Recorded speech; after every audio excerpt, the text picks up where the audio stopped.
أعوذ بالله من الشيطان الرجيم بسم الله الرحمن الرحيم يا أيها الذين آمنوا كتب عليكم الصيام كما كتب على الذين من قبلكم كتب عليكم الصيام كما كتب على الذين من قبلكم لعلكم تتقون।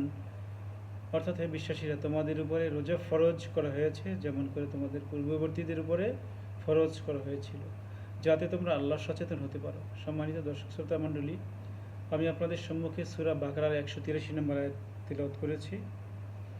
এই আয়াতের মাধ্যমে অত্যন্ত পরিষ্কারভাবে প্রমাণিত হলো রোজা শুধুমাত্র উম্মতে মুহাম্মাদির উপরে ফরজ ছিল না, পূর্ববর্তী নবীগণের উপর রোজা ফরজ ছিল। এর প্রমাণ আমরা পাচ্ছি একটি হাদিসের মাধ্যমে।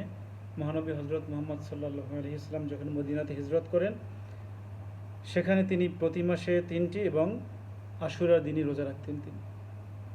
অর্থাৎ এই আয়াত নাজিল হওয়ার পূর্ব পর্যন্ত পূর্বের নবীগণের যে শরিয়ত ছিল, সেই শরিয়ত অনুযায়ী আমাদের নবী হজরত মুহাম্মদ সাল্লাল্লাহু আলাইহি ওয়াসাল্লাম এবং ওনার অনুসারীগণ সাহাবাগণ রোজা পালন করতেন। পরবর্তীতে যখন এই আয়াত নাজিল হয়, তখন রমজান মাসের রোজা আমাদের উপরে ফরজ করা হলো, বিধিবদ্ধ করা হলো। সম্মানিত দর্শক শ্রোতা মণ্ডলী, রমজান মাস এলেই আমরা অত্যন্ত রমজান মাসের প্রতি সম্মান দেখানোর চেষ্টা করি।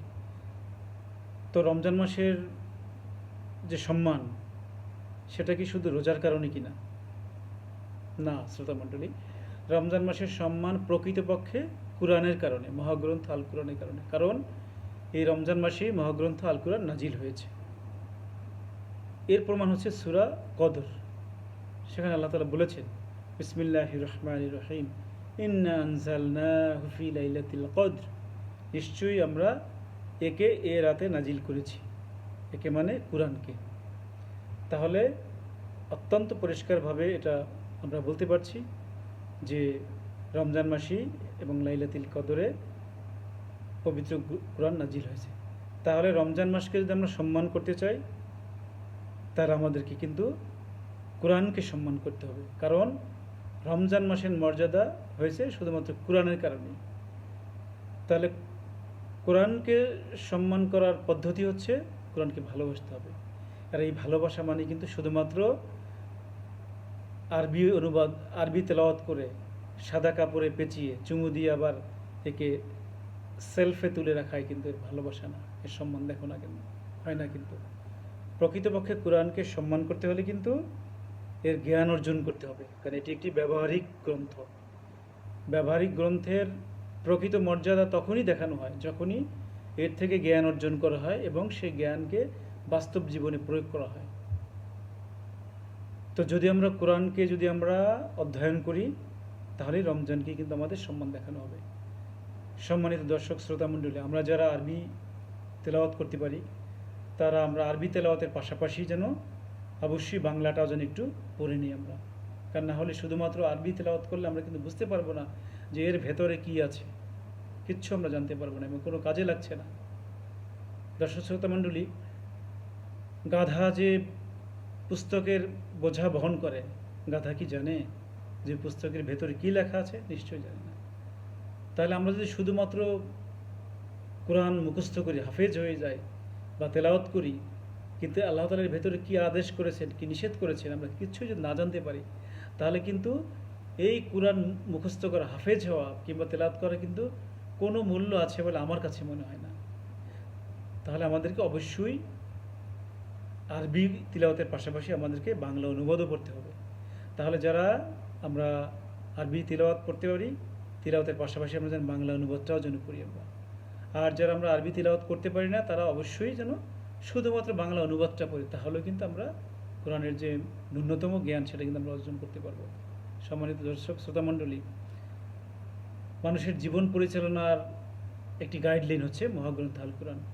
আমরা যদি এটিকে ভালোভাবে অধ্যয়ন না করি এবং অন্তত মিনিমাম যে জ্ঞানটুকু সেটুকু যদি আমরা অর্জন না করি, তাহলে কিন্তু এর হক আদায় করা হচ্ছে না। কিন্তু আমরা পিএইচডি করেছি, মাস্টার ডিগ্রি করেছি, এমফিল করেছি, অনেক বড় বড় মোটা মোটা বই ইংরেজিতে পড়েছি, কিন্তু আমরা সেগুলো কিন্তু আমরা খুব ভালোভাবেই কিন্তু অধ্যয়ন করে কিন্তু পাশ করে আসছি। কিন্তু কিন্তু এই যে জীবনের যে গাইডলাইন, জীবন নির্দেশিকা, পথ নির্দেশিকা, এই যে মহাগ্রন্থ আল কুরআন, এটা সম্পর্কে যদি আমরা ন্যূনতম জ্ঞান অর্জন না করি, তাহলে কিন্তু সেই বিচারের দিনে কিন্তু আমাদেরকে আল্লাহ তাআলা ধরবেন। কিন্তু তুমি এত এত মোটা মোটা বই পড়ে শিক্ষিত হয়েছিলে, কিন্তু আমি তোমাকে যে এত মূল্যবান একটি বই দিয়েছিলাম, যেখানে তোমার জীবন ধারণকারী, জীবন পরিচালনার অসংখ্য তথ্য ধারণকারী যে গ্রন্থ, তুমি এটি একবারও পড়ার চেষ্টা করোনি বা তোমার কোনো আগ্রহ ছিল না।